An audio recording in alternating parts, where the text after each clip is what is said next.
Those are the principles this institution was vouched to protect and guard. And we're sitting like nothing happened. You know, I would use the momentum, and apologies, Mr. Chair. I will convey a message to the Russian Federation, delegation sitting in this room. Русский военный корабль пошел нахуй. Thank you. These were the last living recordings of this politician. His name was Boba Metrov, and he was part of the Everon and Arland government. Everon and Arland are two islands off the eastern coast of Siberia, and its neighbor is the big, nasty nation of Russia. The recording was taken in the parliament of Everon while a vote was being discussed. The vote in question was a referendum about joining the Russian Federation as part of an autonomous region. A lot of people were against it. Well, most of those people now lie 6 feet under, and they are not being considered for the future of the referendum. To further enrich the chaos, the US has also vowed to see a peaceful transfer of power. But since we have worked with our American brethren on many occasions, we know they are just there to steer the pot in any way possible. If the steering hurts Comrade Putin, they will steer. Now you're asking yourself, what are we doing in this pot of chaos? Well, what we do best. Meddle, pedal, and most importantly, get the fucking job done. And speaking of job, let's speak about our assignment in this godforsaken land. As commander of Warfare Syndicate Corporation, I've come into contact with some, let's say, shady people in the past of our work. As a private military company, some of those people have loaned us their influence to get us jobs, and we got ourselves indebted this way. One of those people is now recalling the favor, and we are Warfare Syndicate.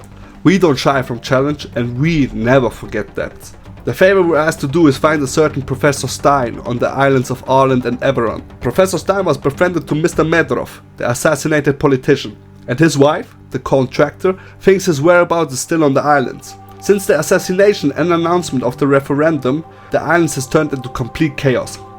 Reports from US and Russian sources indicate Everon and Arland being a stew filled with different interests and different groups.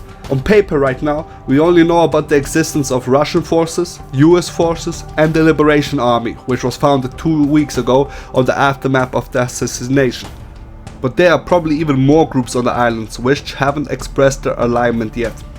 Now, let's get on the first operation. We will land on Arland and buy a warehouse for our equipment at this location.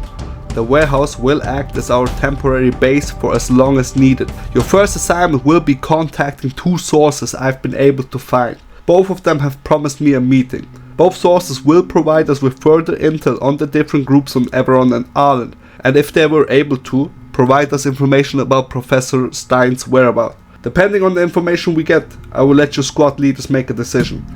Don't fool yourselves, people. This isn't the usual, those are the bad and those are the good guys contract. This assignment will ask a lot of mental fortitude from you, since we will have to make decisions on the fly, and based on those decisions, a group, which was friendly to us a moment ago, might shoot at you the next. Depending on your actions, the populace of the region will act differently towards you.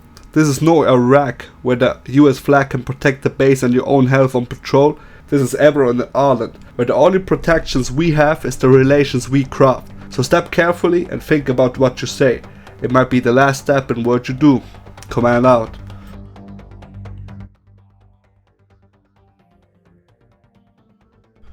Good evening everyone, Moby here. Just want to give you some quick spoilers of the mechanics ahead of you in this campaign. There will be a money mechanic, so you can buy different things, which you will find out in the process of the campaign once you reach that. How do you reach that, you ask? Well, Warfare Syndicate coffers are empty, so we can't really buy armor and helicopters and import them. So we will have to do contracts for the factions, earn money and earn some trust. We will have to improve your relation to them so you can enable certain arsenals or vehicles. So in theory, if you befriend the Americans, you can get the NATO vehicles. If you go for Russians, you can get all their toys. There are also other benefits for improving relations, but I won't dive too deeply into this and let you find out in person. Let's dive into another mechanic of this campaign, and this will be decision making. There will be a weekly poll after this first event for deciding which contract to take. We are Warfare Syndicate, and playing as a private military company, our way of earning money is by the gun. There will be 3 contracts to choose from. 2 are side missions and 1 will be progressing the storyline. So you will have a choice of progressing the story or building up your forces. There will be a weekly money upkeep and a money minus if you are getting killed and having to respawn. Oi, don't look at me like that, you heard right. Recruits also cost money.